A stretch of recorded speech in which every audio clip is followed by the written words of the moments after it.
Hello, good evening, everybody, and welcome to the book launch of Walk by Mustansir Dalvi. This is hosted by Yavanika Press, and I speak on behalf of all the editors of Yavanika, the founding editor Shloka Shankar, Srilata, Tuhin, and myself. We had the very unique honor and privilege of reading Mustansir's work, and this is exactly how it happened a few months ago when we opened up our poetry chapbook submissions. A very unique manuscript walked into our inbox, so to speak, and I'm being very honest here that all of us kind of pinched ourselves to see whether this was really true, that a person we have all admired as a prolific poet actually submitted to us, a small independent press, with lofty ideals and grand hopes. We did have the opportunity to read a great many manuscripts on the pandemic, but Walk, from the title, was so uniquely positioned, and it caught us at every poem, at every other line. And I'm not exaggerating when I say that. So on that note, welcome to the launch of Walk by Mustansir Dalvi. Thank you for choosing us, Yavanika Press. Mustansir, this is a huge honor and an enormous privilege to be publishing you. And we're told that this is your very first ebook. We hope that you will come back to us for more, and you will give us the opportunity to publish you more often. And on that note, just a few hygiene checks.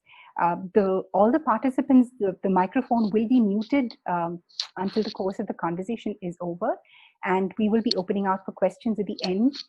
We do hope to have some reading of the poems that feature in the book. Now, on that note, may I welcome all of you once again, and over to you, Mustansir, to just say a few words to everybody.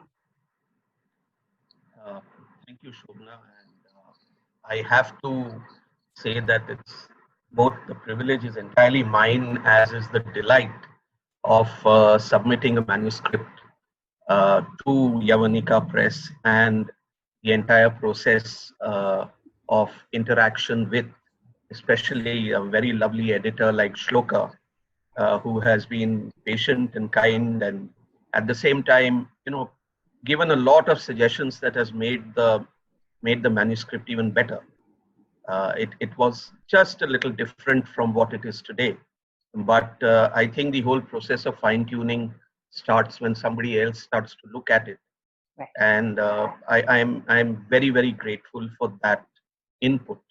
So thank you, all of you at Yavanika Press, and the experience of submitting for an ebook was a different experience.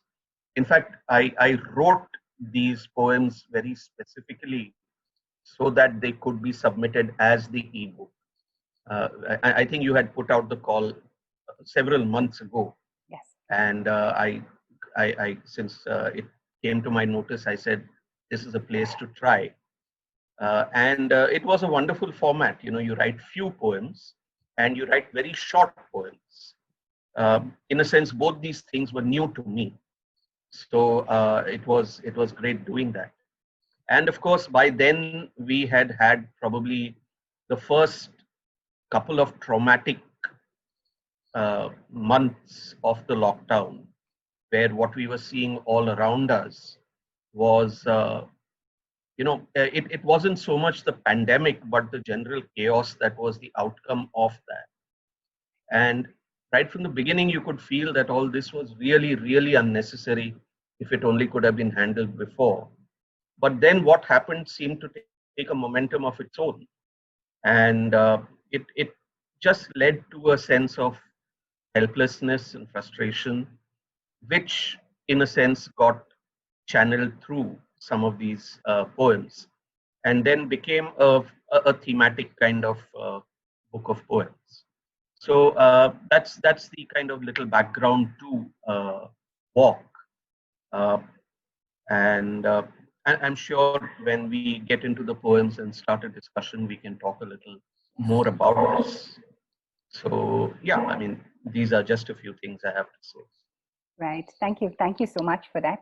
I think we'll do the honors since we don't have a physical copy. May I request Shloka, founding editor of Yavanika Press, to do the honors and announce the cover page of the ebook Walk. Shloka, over to you. And And I should we also have ask yes. Smita to hold up the cover on her iPad. Beautiful. So if we can So all this is it. see each other. Yay! Congratulations. Congratulations. And now the book is out in the world. Yes, absolutely. Please order your copies and email yavanikapress@gmail.com. Even as this is going on. Yes. My eyes are all over the place, guys. I'm having an eye on the chat, on Facebook, and our inbox. So ready for orders. Wonderful. On a note, this is being live streamed also on Facebook as we Right. speak. And I have just shared the link on chat. So if you would like to share the link with your friends and family, you can go ahead and do that. Yes. Great. Lovely. All right. Yeah. So, Mustansir, would you like to set the tone for today's conversation by reading some of your work? I think that would set the context before we move on into the conversation. Sure. Yeah, I'd like to do that. And as you're aware, the title of the book is Walk. And it is all about, it's not about one journey, it's the concept of the journey that is taken up by people pretty much against their own will. And in a kind of vacuum created by their situation and the state and the pandemic and all sorts of external influences, what seems to be the only path is the path to what is perceived as home, and that is essentially what the theme of the book is. And I'd like to begin by reading the first poem.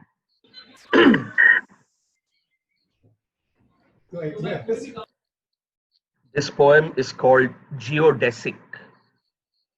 Okay. Geodesic. The shortest distance between 2 points. The line between us is a length of string pulled taut. The flight of a crow, a point vanishing to an arrowhead that I wish, like Cupid, pierces you in geodesic frugality. You touch your breast unprompted and think of me. I, like Majnu, walk on rails with bare feet, putting my trust in GPS to pick tracks that would link the stations of our hearts.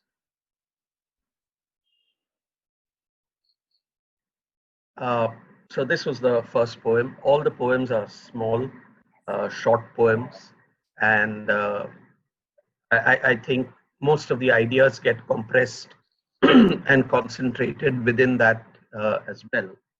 The next poem I would like to read is a poem called Night Walkers, which essentially sets the stage for large groups of people walking the streets, through towns, through highways, going towards a certain direction, not necessarily a fixed thing, but going together, and interestingly, never coming together, to form a substantial, shall we say, a group or form a certain momentum that could have any kind of influence. And I think for me, the last 2 lines of this poem are the central notion of pretty much everything that is there in this book. It's called Night Walkers. Night walkers glide through tier 3 towns. Zephyrs susurrate through streets, rise to murmurations, then fall silent. Rivulets meet, break, humescent, quicksilver, never reaching a momentum that would lead to a deluge. No hive mind this. Everyone remains the nayak of their own story. The desire for relief is a bucket of cold water poured over every glowing ember of revolution. So this kind of, shall we say, frustration, anger gets nipped in the bud very, very early because the instinct for survival kicks in so soon that any kind of risk taking is just not on. And all you want at the end of things is some sort of certainty. Okay, and that is the thought which kind of led to the writing of this poem. So I think these are two kind of to set the stage, and perhaps as we converse, we may have more poems that can be added, and we can read out more poems. Sure. Thank you for those beautiful, haunting, searing poems. In fact, my first question is about that. When you read Walk, one of the things that stands out for the reader is the immediacy, the very intimate moments of the migrants. It's almost like, you've been there, actually experienced every trauma that they have. And this comes from a very deep place of empathy. There is an honesty in all the verses of the book. And how have you been able to achieve that? That's the question I'd like to start with. I suppose you are right in saying that there is an empathy. And I have been exploring my own kind of notion of empathy, because in a sense it comes to bite back, very immediately as you realize that this is not your experience. And this is what I would like to say right in the beginning, that, I have not walked the streets. I have had no cause to. I come from a very much a position of privilege. Okay. And all I can do is, or what I share, shall we say, with some of the protagonists in these poems is a sense of impotence, that you can do nothing really to stem this kind of situation that leads to vast numbers of people, leaving it all behind and just with their own bodies literally moving towards a certain or a very uncertain kind of future. Added to that is a sense of, growing anger. But again, that is something that you can do nothing about.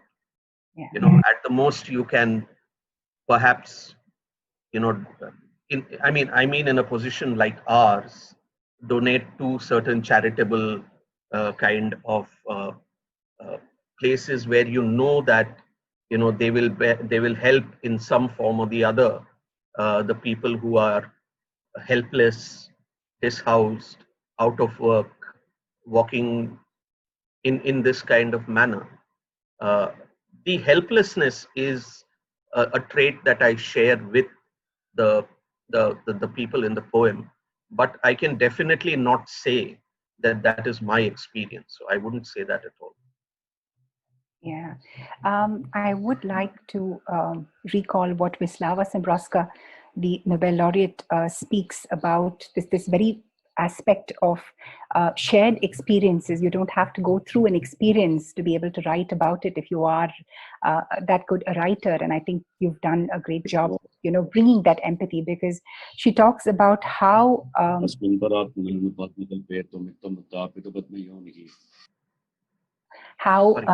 important it is, how privileged the human being is to be able to empathize with suffering anywhere. And I think I'd like to bring that to this conversation that you just talked about. I'm just going to shift this conversation to the writer's peril.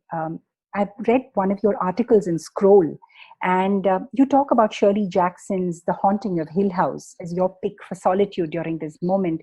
Yeah. But as writers, we've also been privy to the fact that many of us also go through this, the twin evil of loneliness, and the psychological effects of the pandemic is only beginning to tell itself all around the world, right? The ramifications, the social ramifications, the sociological and the political ramifications. Yeah. So I want to ask you, how has this played out for you as an individual? You've also been an educator and you are an artist. How has this played out for you, these twin aspects of solitude and loneliness in your own life? If you're talking about these last few months, I think they have been not single, but a series of different Mustansir, I think your voice is the breaking. weekend on. It almost is my voice breaking? Yes, it is. Yeah. If you could just repeat that, please. Yes. If you could just start all over again. Yes. So, sure.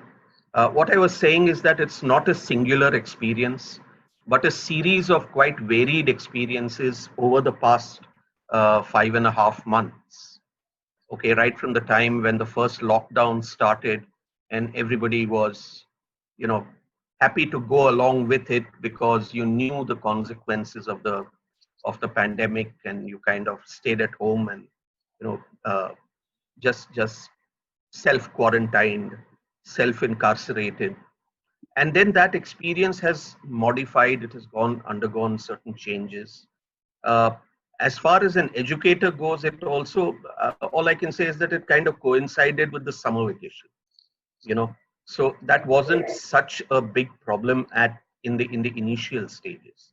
But now, of course, that there is not going to be any immediate face-to-face classes, especially if you're teaching, as I do, teaching architecture, which pretty much works at a one-to-one level. Okay, but we have begun to kind of take classes online, as almost everyone has who is in this kind of teaching learning kind of situation, and are trying to see how that pans out. I have not had the experience of loneliness in a kind of traumatic kind of way. I must tell you that it has been all right. I mean, uh, it has been an experience where that, okay, you cannot do certain things, and you kind of bring yourself around to that. But at the same time, fortunately for us, there are so many other things that you can indulge in. And in a sense, writing this book is one such indulgence as well. So yeah, that it's a mix of things, right? Right. Mustansir, may I ask you to read Ghar Kab Aoge? Because I think it's very relevant to this particular aspect that we've been dealing about. May I ask you to read that, please? So it didn't start off that way, but at the end of the manuscript, I found that there are several poems that kind of form pairs. Okay, so this poem, in a sense, is paired with the first one that I read, Geodesic. Only it is from the opposite point of view. Okay, I should also say that this Ghar Ka Baoge is or the muse for walk was a series of graffiti or paintings or writings or lines that you find on the back of trucks, which I'm sure everybody is aware of, including the very famous horn, "Okay, please." Okay, or the probably equally famous "Buri Nazar Wale Tera Muh Kala." Okay, and these 3 or 4 kind of lines in the initial stages helped me to kind of organize different poems. And Ghar Ka Baoge was one of them, because that is one that I have seen emerge over a period of time. Like, say, when we were kids, that wasn't there. Okay, and that has emerged as typically, I'm sure you've all seen this sticker on rickshaws or in the back of trucks, where you see a forlorn, lonely woman kind of looking at the road, waiting for her husband or lover to come back, and the words "Ghar Kab Aoge." So this is a poem called Ghar Kab Aoge.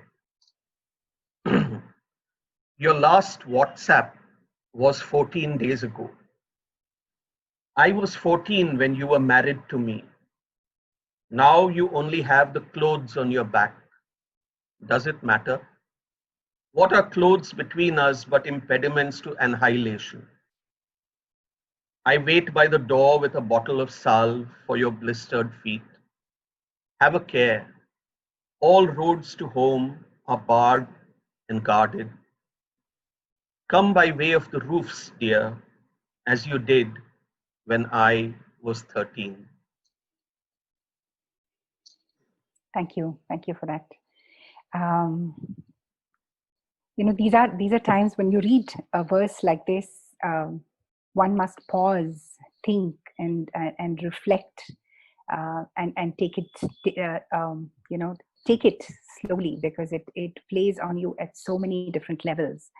But I would like to take from your poem, you straddle interlinguistics very, very effortlessly. There's Marathi, there is Hindi. So does that come from your experience as a translator? And for a reader, for someone who's not familiar with the language, either Hindi or Marathi, the reading is effortless. So how have you been able to actually achieve that? So where does that come from? I think all my efforts as a translator come afterwards. What comes first is simply growing up multilingual. Okay. So as we grew up, and I grew up in Bombay and Pune to a large extent, it was 4 languages that we were speaking interchangeably and also mashing them up together as we all do, as I'm sure you do, and everyone does. It's simply that in this set of poems, they kind of work their way in quite smoothly in terms of the words that fit into these poems, which are of course English poems. In a sense, they take words from outside English and make them part of the poem itself.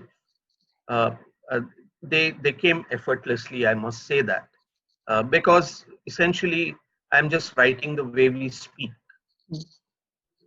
And it is because of this background in having these languages as one grew up. In my case, other than English, it would be Marathi, Hindi, and Gujarati. Okay, and I think that is also a fairly indexical of Bombay, which is essentially a city of English, Marathi, Hindi, and Gujarati to a very large extent. That's how we grew up, and that's how it kind of emerges. But all of this has gone into helping me do all my translations. And I think I would owe the fact that I can translate at all to being multilingual in this sense. And of course, I mean, I'm not perfect in anything. To a large extent, the multilinguality just comes in the everyday, in the way we speak, in the way we incorporate phrases from different languages, no matter which language is the primary one that we are using at any given time. I'm happy that it's kind of worked well in this collection of poems. Right. Thank you for that. I'm also noticing the chat window, and Pervin talks about how the images on vehicles are very evocative. And I've been an avid follower of your Instagram feeds, and one notices the intricate details of the city that pop up through your lens. And there's also the architectural facet, right? How do these play into your work? I mean, how much of this is a conscious intermingling, the architecture, the artist in you, the photographer, and your work in writing and translation? So how much of that is really conscious? How do you make a conscious attempt? Like, for example, I go back to your first poem, geodesic, right? It is an architectural term. And when one reads the poem, you realize that there cannot be a better word to fit that particular emotion. It has to be geodesic. But so is that conscious? Could you just tell us a little bit about that, please? Well, it's the matter. It's how your vocabulary develops, I think. And in my case, because I have been educated in architecture, and that is the discipline that kind of had greatest influence upon me as you know once one was out of school. The words that we used in our architecture, they came out, they kind of fell out, they poured out of the classroom into our everyday kind of speech. That is one thing. The other thing is that you also develop a sensibility as when you learn a discipline like architecture that is so embedded and inherent that you really don't think about it. And it emerges in all sorts of different ways. Uh, there have not been too many occasions where I have tried to write poetry, with architecture as anything predominant. But whenever I find a phrase that I need, and it turns out to be something that has come from architecture, I don't kind of think twice about it. And I think geodesic is exactly one of those kind of phrases. The other part which you're talking about is, the visual, which you've seen in the photographs of, say, what I posted on Instagram and all that. I can tell you, on as far as my activity on social media goes, nothing is deliberate. Everything is entirely the spur of the moment and spontaneous and whatever tickles your fancy at any given point in time. However, once that is done, a lot of that comes to use later on. Okay, so I mean, in my last book of poems, Cosmopolitician, I think there are at least 2 poems which began life as Facebook posts. Okay, and at that time it was just to tickle people and provoke people and get some likes and things like that. But then they could easily be kind of straightened out and made into poems that could fit into a book of poems. Right. That is the thing. And the third part is, I think, the thing which connects all these together is that I have always been a little obsessive about cover design. Right. So that is something I have done for most of my books. That I have designed the covers myself, and that's true for Walk as well. When I was in college, I designed covers for my father's books, who also was an author. And designing book covers, graphic design has always been a source of delight for me. And you can see that, I think, in the cover designs that I have done. Right. Yeah. I'm just requesting Shloka, I mean, for those who who came to this launch a little late, may I request you, Shloka, to just share the cover of Walk again so that we all have a preview of what it is like. May I request you, please?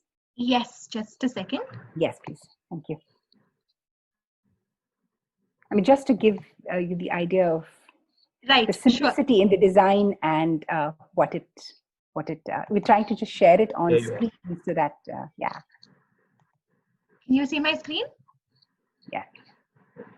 That's the book cover, and you see how subtle and still how searing the image is. Just for everybody who came late, just to give you an idea of what. Thank you very much. I, in fact, have got some very nice reactions of a lot of people about the cover, and I appreciate that very much.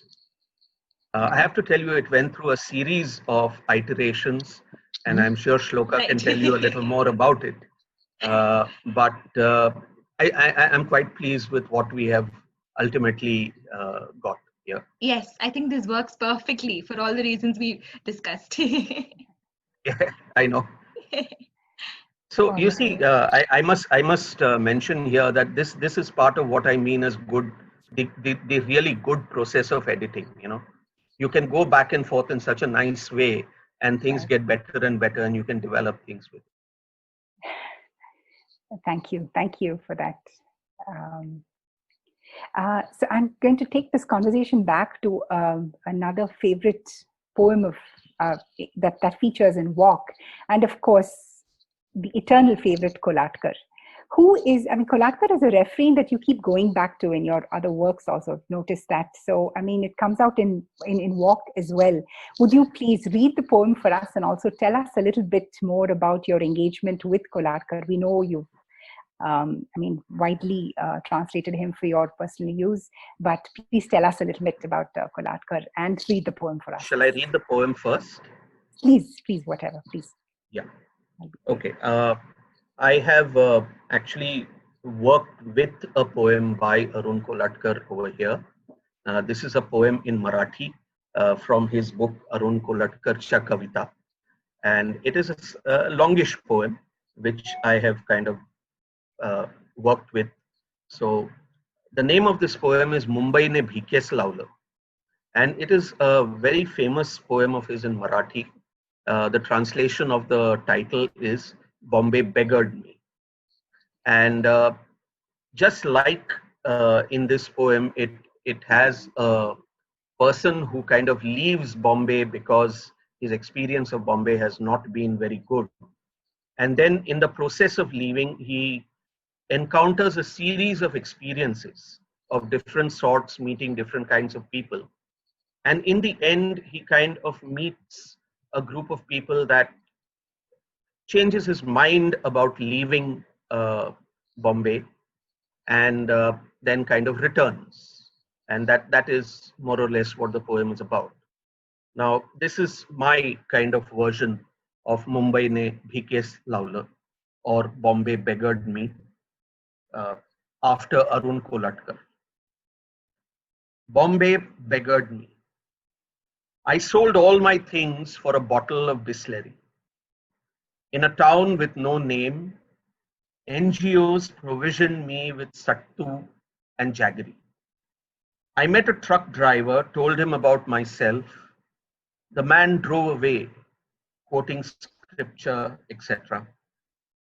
I found a beady stub by the road, pocketed it. Reaching Agra Road, my slipper broke in two. Thinking it over, I decided it was time never to return. Thank you. Thank you for that. So is there a bigger book emerging from Walk? Do you see that? No, I don't think so, at least not at present. I think it is complete in itself, and I'm quite happy with the way it is. Right. Yeah. So this is one question I have been wanting to ask many poets, and I ask this to you. You've been part of several festivals, had many readings all over the world. And, I quote from one of your interviews in Kitab where you talk about my muse, and I quote, my muse is lowercase, infrequent. But when I do write, I write to be read/heard, unquote. So this joy of personal interaction with readers and fellow writers is now replaced by blank screens, Zoom screens, and can you hear me refrain all the time? So how has this really impacted lives as your life as a writer? And going forward, I mean, considering that this pandemic is going to be around for some time, and the world has also discovered this fabulous virtual world, how do you see this impacting readership as well?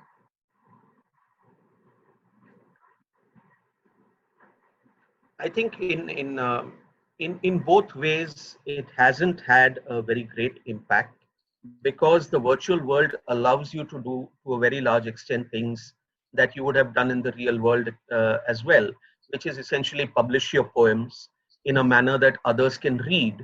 And with, say, meetings like Zoom or Facebook or Instagram, read your poems where others can hear and react to and respond to.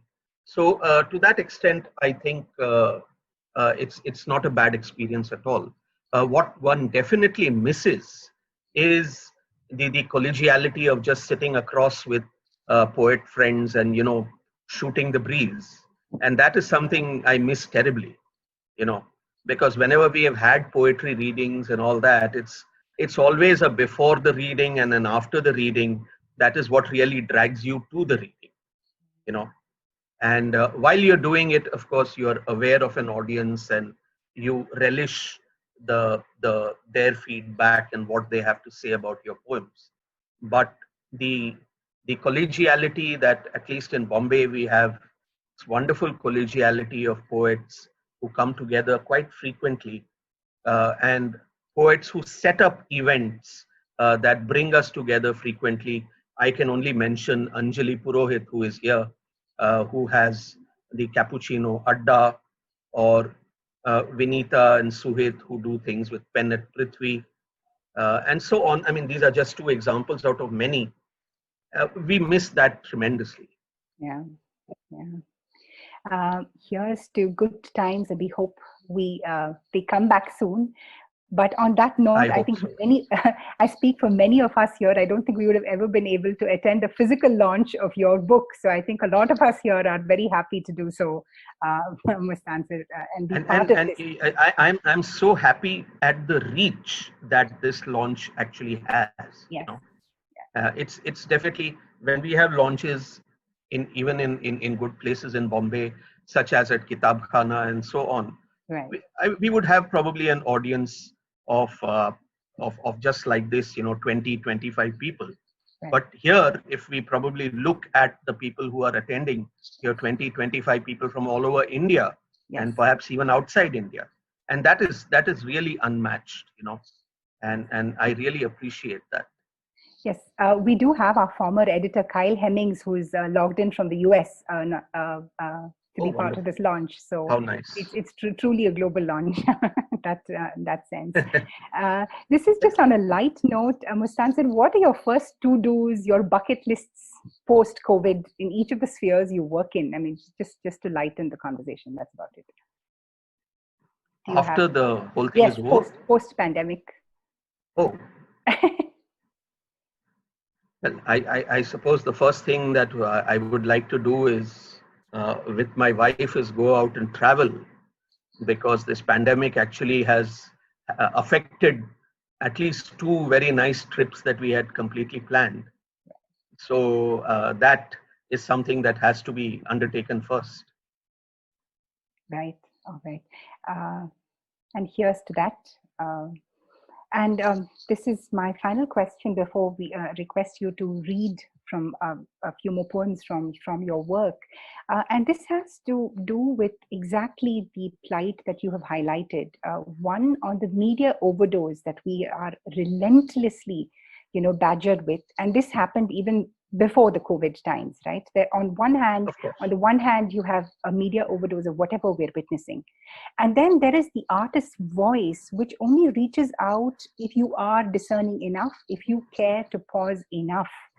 And it's also the writer's duty, the artist's duty, to portray what is happening in society and sort of take it back.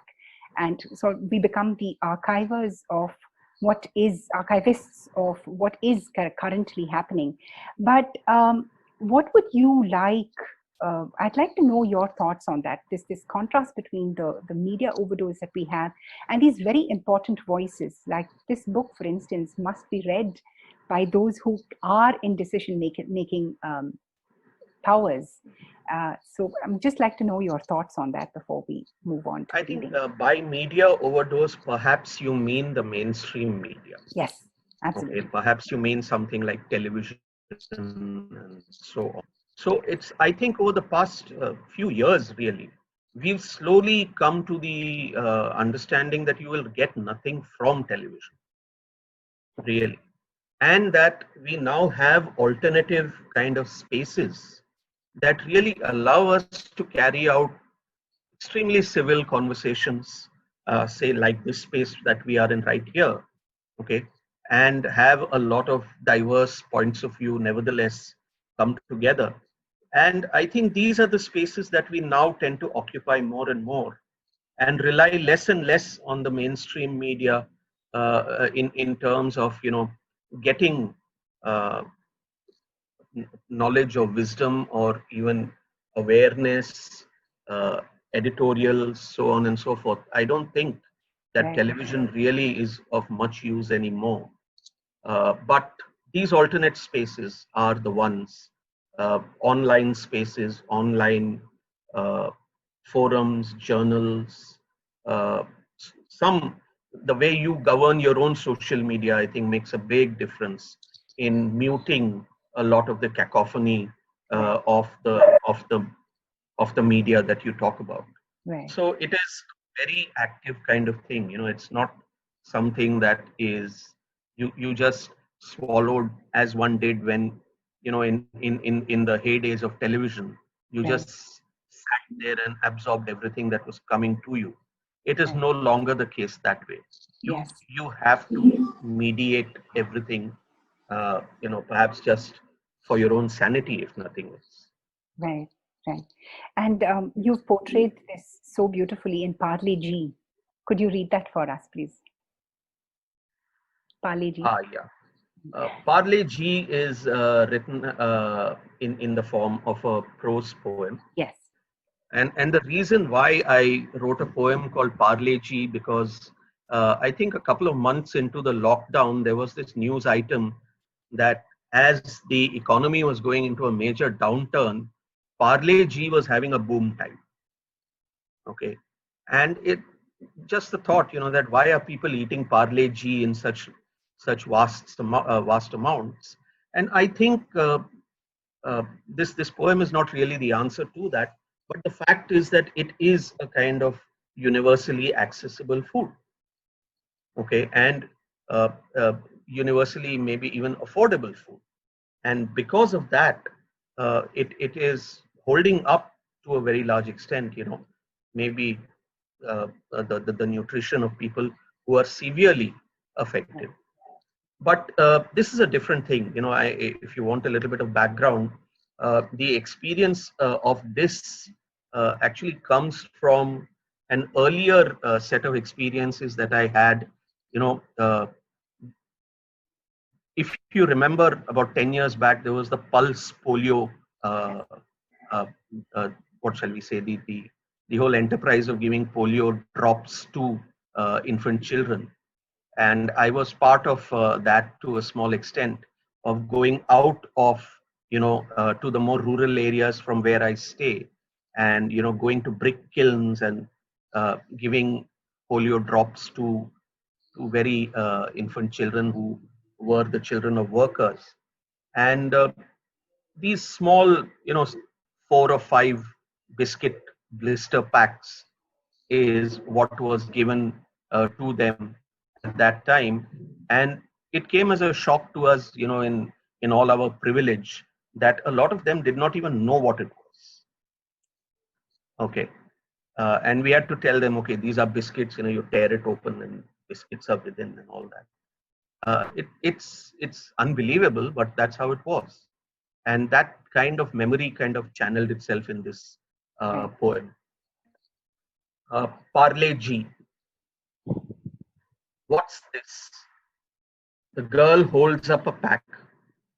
The lady with boom mic and mask extends one to each of her siblings as well, barking instructions from behind her veil. The life-scarred woman is shunted from right to left, so her bandhani can glitter in the midday sun. Her man is made to hoist a trolley bag first, then an infant on his head. Daughter too and son loll in the dirt. Satisfied, the mask moves to a safe distance, switches on record, and begins. How does it feel?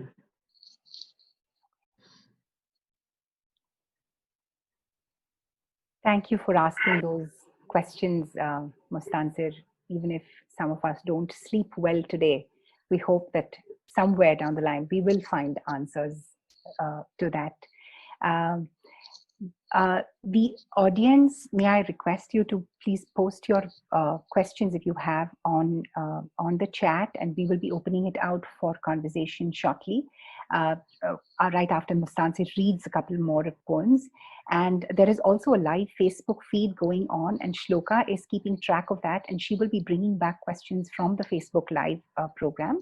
So that's just to keep you updated on what's going on. Mustansir, would you like to finish this before we open up for questions and answers about, would you read a few more of your poems from Walk? I'd like to do that. Maybe I can read 2 or 3 more poems and then we can have a discussion. Sure. Here is a poem which is a series of WhatsApp messages. And these are almost like instructions, shall we say. And like I was telling you that there are poems which are paired. The next poem which I read is a different way of looking at this poem itself. So this poem is simply called WhatsApp, May 2nd, 10:13 p.m. Leave highway, enter town, see Jai Mata Di garage, ignore. Go past Mandi, empty. Use nose to find Jai Shri Ram tea house. Abul Mateen runs things.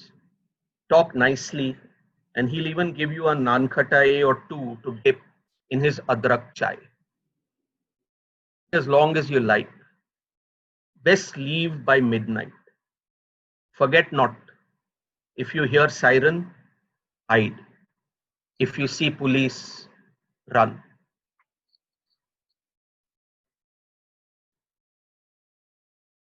And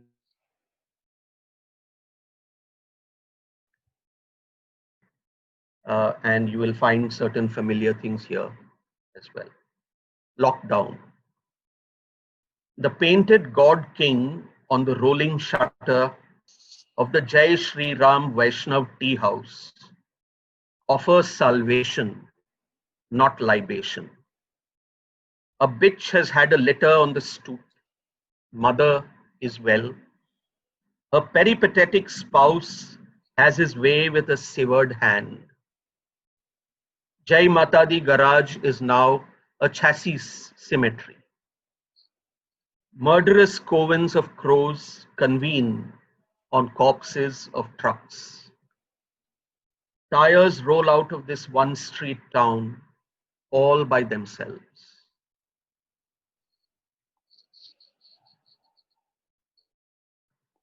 So this was a way to look at the same place from a perspective of almost no human beings present because of the lockdown.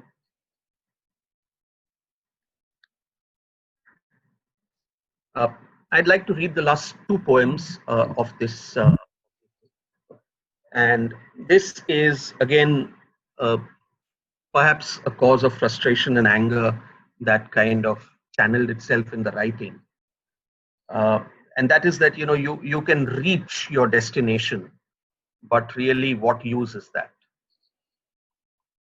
So the name of this poem is Zameen, and Zameen. Off the truck at last, the final course on foot. Every exhausted and relieved face is stymied by the first nakabandi.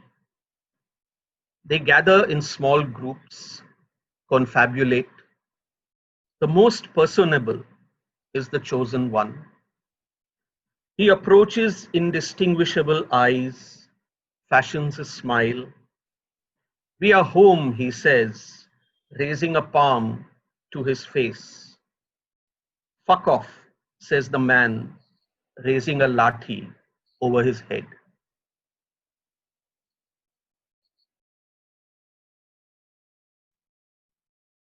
And the last poem is inspired by Sadat Hasan Manto's very famous short story, Toba Tek Singh, only kind of recontextualized in this whole story of Walk. Toba Tek Singh.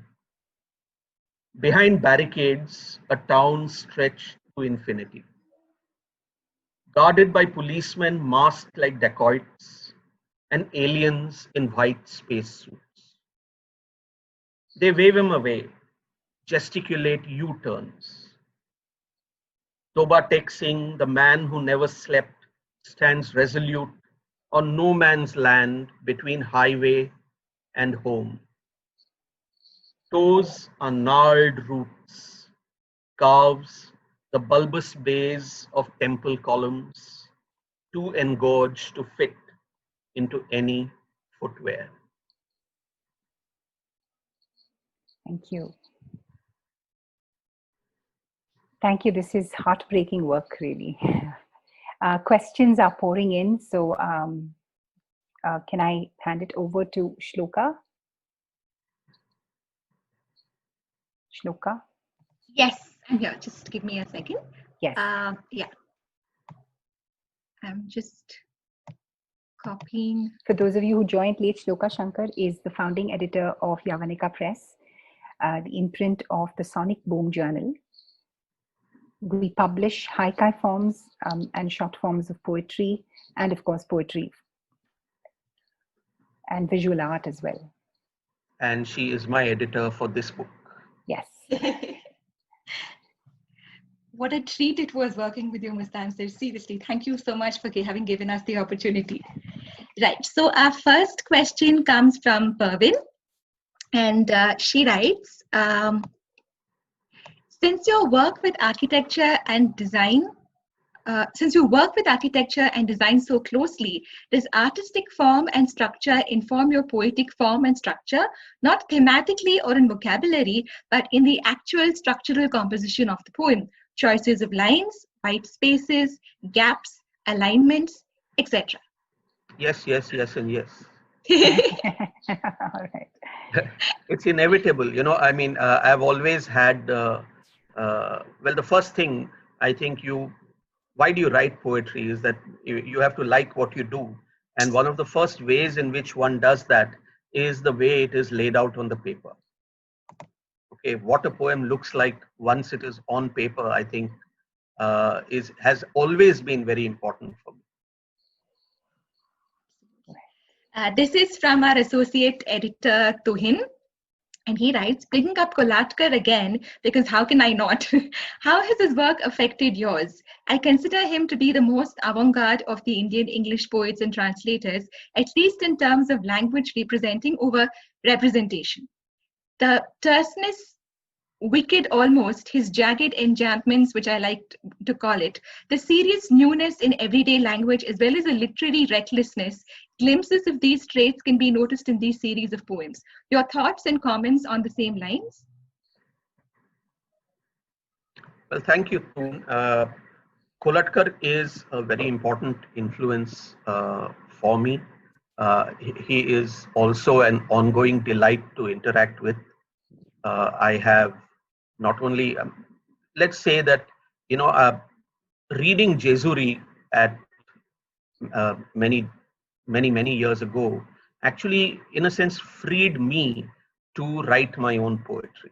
I don't know how I can explain that better, but, you had a feeling that, this guy can write in this way, so you can write as well, right? And it also kind of brought out the notion that you can have an entire book which is thematic, okay, and it is done in such a wonderful way. And I'm sure all of us, probably everyone here, is somebody who has read Kolatkar over and over again, and nevertheless, I mean, I have no harm in saying that the way he writes has been a very important influence, particularly in the liberation of the manner in which poetry can be written. That is one thing. The second thing is I have loved his poetry in both languages, in English as well as in Marathi, and I have translated several of his poems from Marathi to English. I have translated an entire book of his called Chirimiri from Marathi to English, and I can only say that we don't find translations of his Marathi poetry into English these days, but they are equally phenomenal. Okay, and it would be great if one could find more of that. So for me, both through the act of reading his poems as well as translating his poems. The influences have been there. And most of the points which you make, Tuhin, are, yeah, they are perhaps there. Obviously, they come out of a kind of subconscious location, but they are definitely there. Next up, we have two questions by Prem.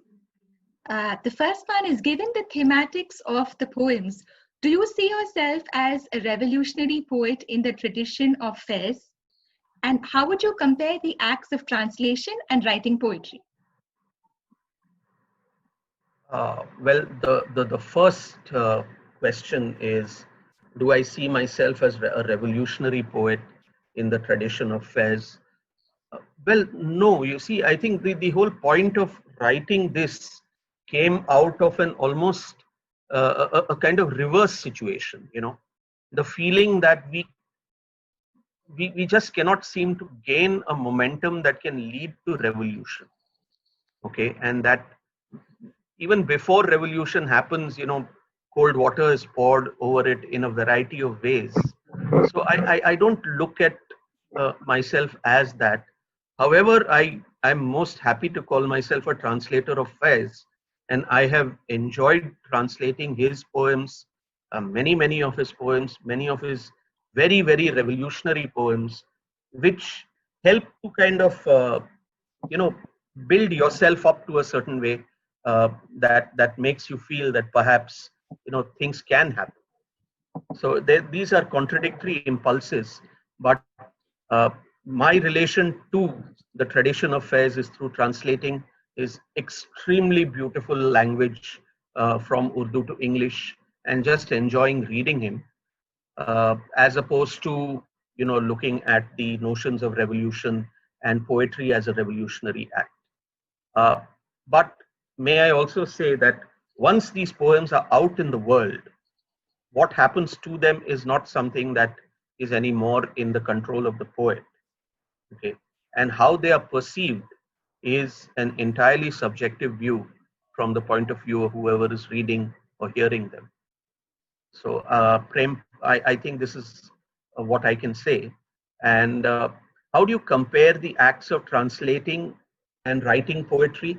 Uh, well, in translation, there are things one considers most important. One is that the poem, and I only translate to a large extent poetry, not prose. The poem should appear as a poem in English, because I translate into English and not into any other language. Once translation is done, it should stand by itself as an English poem. I think that is a very important thing. Those are not the restrictions one has when one is writing one's own kind of poetry. And the second is, of course, the conveying the spirit of the original from whatever language it is in, and bringing it out in English, and being fully aware that it doesn't work perfectly. This next question is from Suhit. He has two actually. I can't hear you. Yeah, Shloka, you need to be a little louder. Sure. Am I audible now? Yes, Not very not clear. Now am I audible? Yes. Okay. So we have two questions by Suhit. The first of which is, Cosmopolitician, Struggles and Walk feature various shades of the color yellow. Remark about this. Entirely coincidental. Okay. His next question is, does translation prove to be draining or rejuvenating for you? Do you feel differently about your translated poems and your original work? I don't write much. Let me say that right up front. I don't write too much of poetry. It doesn't come easily. I have long periods of doing nothing. And it is in these spaces that translation is a delight and a way by which I can continue the practice of poetry and interacting with words and words of others. So that is something that happens. So it is definitely a compliment It doesn't interfere with my work as a poet. And as a poet, of course, after now having done substantial amount of translations, uh, a lot of that does work through into one's own poetry, and I'm happy when that happens, Right. because the one advantage that we have of reading poets in translation, especially in English, is that it allows us to look at English in a different way. Correct. Okay, because when phrases and the way syntax or syntagmatic arrangements of words come from the original and make their presence felt in English, one can as well incorporate them in one's own poems or in one's own practices. So next we have a question from Pooja Ugrani. She asks us, could you take us through Again, I can't hear you very clearly. Now can you hear me? Mustansir, is it my better now? Yeah. Do you want me to talk? Am I audible Yes, now? this is better. Yeah. Okay. So I will mute myself here. Fine. Go ahead. Right. Yeah. So Pooja. could you take us through your journey of writing poetry? Oh. I don't know how to answer that. There's nothing that has been, there's no grand design at all. Okay. And at the most I can say that I have been writing poetry for a longish time. But I have been a published poet only for a very few years now, quite recent. Okay. I don't think perhaps more than 10 years that I have had books and poetry that has been published. But I used to write earlier. I have written poems as a child, and I wrote poems in college and so on. Uh, I think what has led me to the current location is at least one very interesting period in the past. I think in probably in the 90s, or the 90s, once the internet started becoming available to all of us, was participating in poetry uh, bulletin boards, as they were called at that time. uh, some very fine bulletin boards uh, internationally, and where you would post your poems and you would get feedback from poets from all over the world.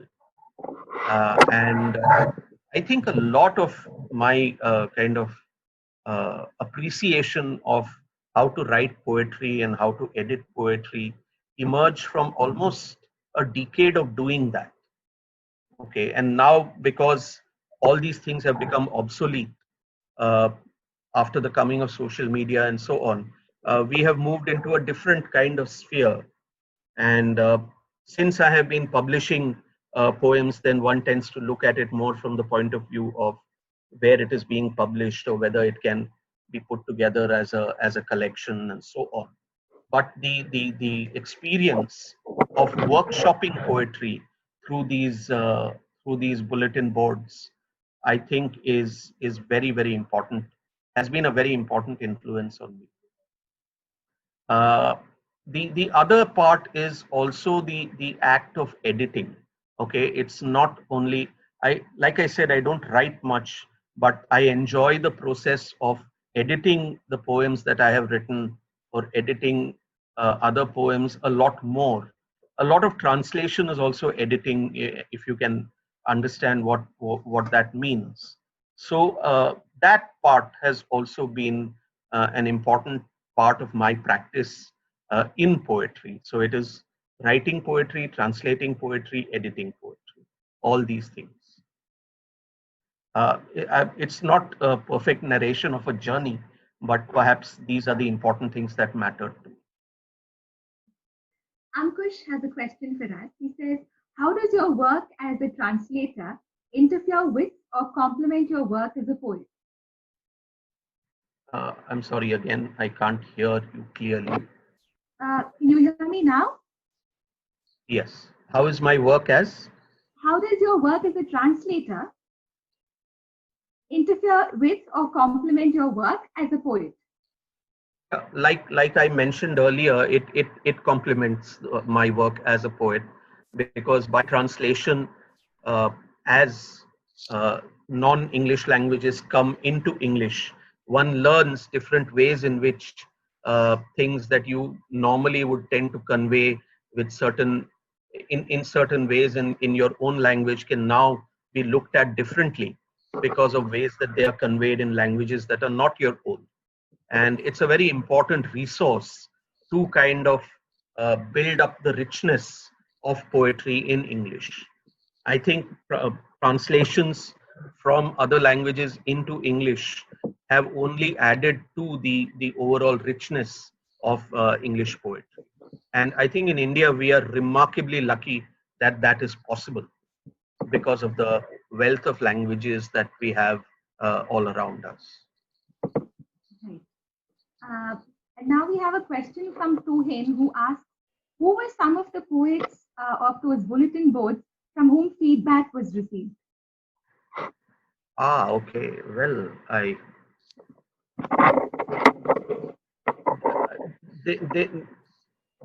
they're poets at that time, just like me. You know, they're not poets. I'm sure they've gone into publications and all that. Uh, I, I have lost touch with them over the last, I think, almost 15 years. But some names that I can remember are Christopher George, Daniel Corner, and some other really wonderful people who not only wrote poetry, but they also managed these bulletin boards really well, you know, and allowed for this interaction to take place. I think, you know, people go into their own kind of trajectories as poets. They're not necessarily some of the more well-known ones, but they were all very prolific in writing and in critiquing, you know, so we all developed together. We have a question from Sonia, who says, what is the timbre of the voices in poetry these days? Has it shifted to prefer the deliberately abstract, or is there still place for the poetic eye, in bracket poets that talk of the first person perspective, to clarify? The poetic eye, has it shifted to something abstract, or is there still place for the poetic eye? Poetic eye is what you're saying? Yeah, in sense of the first person perspective. Yeah, sure. Okay.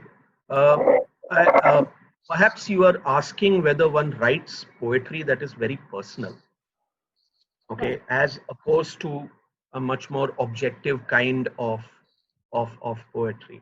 And in my case, I suppose it's the second. I don't write too much poetry that would be considered personal, internal ruminations and things like that, but much more of, you know, what is outside of me. Okay. However, in all that activity, everything is ultimately personal because I am doing the writing. And if at all you want to see the personal, it will make itself felt in the poems that are written about other things rather than myself. But may I just say that in that sense, walk is intensely personal. Okay, because for me, it all comes out of my own situation that I have I have used what is happening outside of me to talk about. Any other questions, anyone? We don't have any questions. Actually, I've covered everything from Zoom chat. So anything else? Would you like to ask our esteemed poet any further questions? Something that's not been answered so far. Right. So just quickly check Facebook.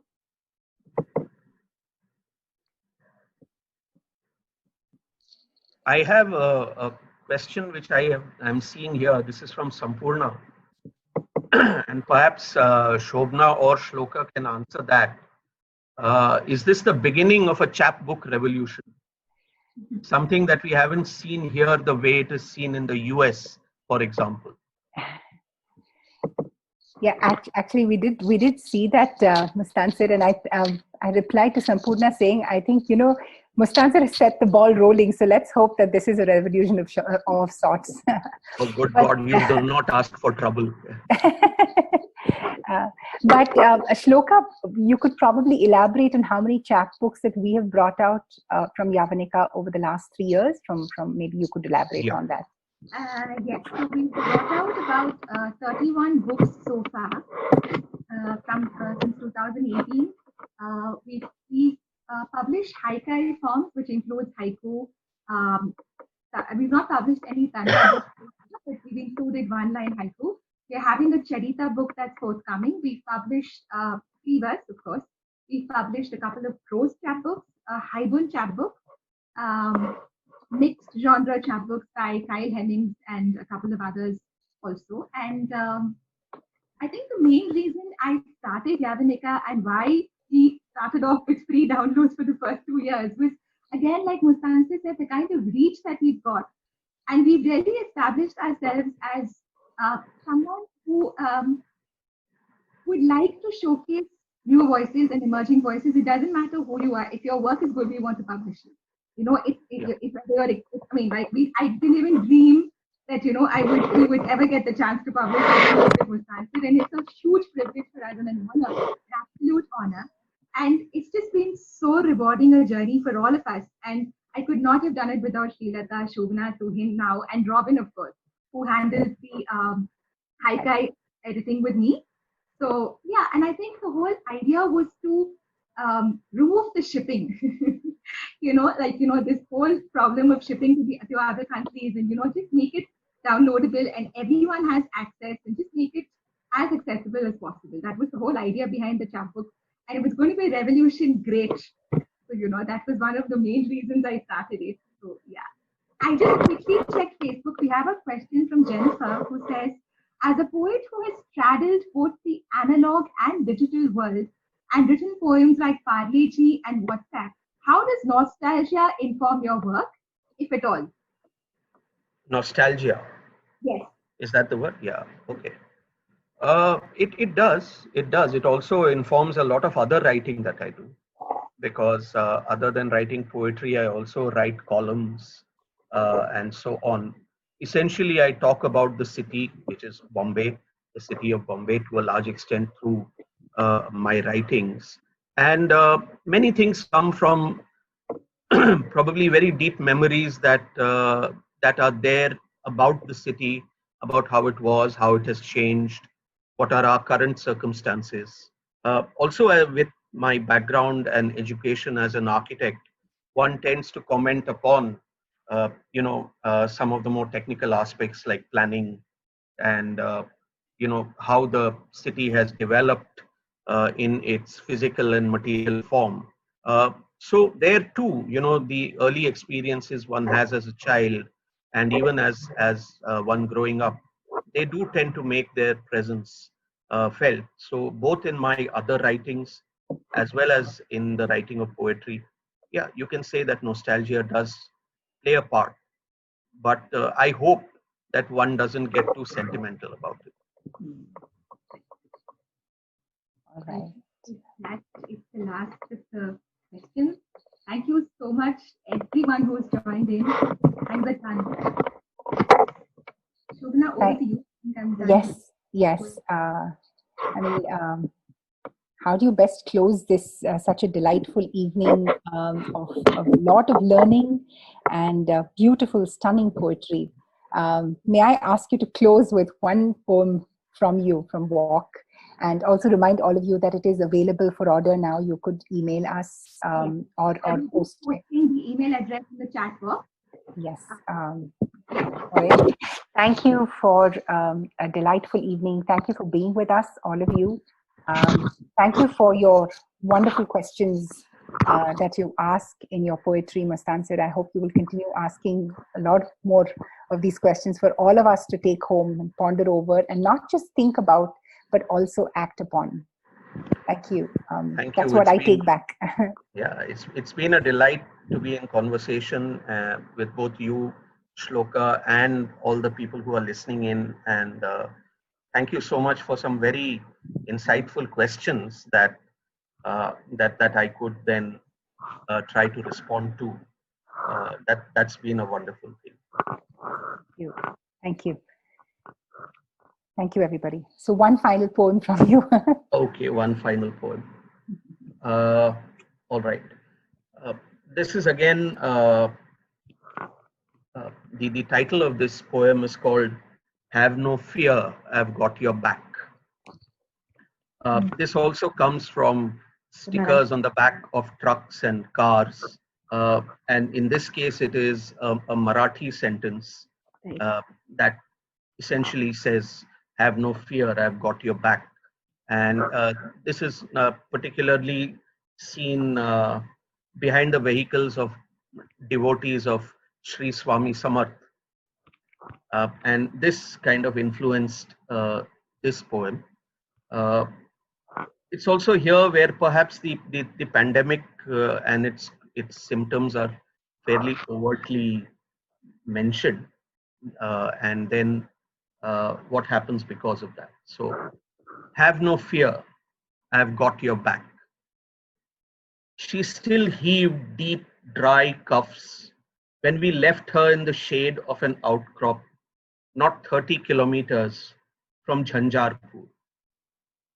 She waved us away with both hands, giving us her phone, password, some chiller, and a book of verse written for her daughter. Read it to her, she's 8. Let her know her mother will be with her by and by. Later, I open the book to find each page with the same line written over and over. Have no fear, I've got your back.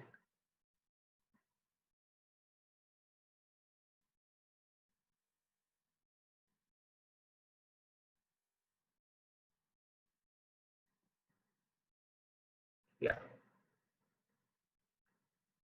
Your mic is off.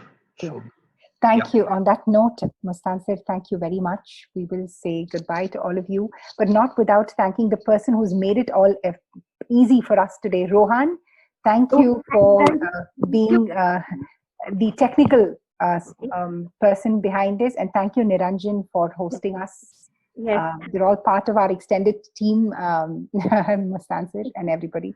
Thank you all. for the whole team of Yavanika for doing this wonderful. It's been wonderful talking with you all. Thank you so much for the opportunity. It's been an absolute dream. It's been a dream come true. It's been a privilege, and you're all very kind. No, we hope to work with you all in the coming days, in the coming years. Absolutely. Thank you. Thank you all. I would love to do that. Thanks a lot. Thank you. Bye-bye.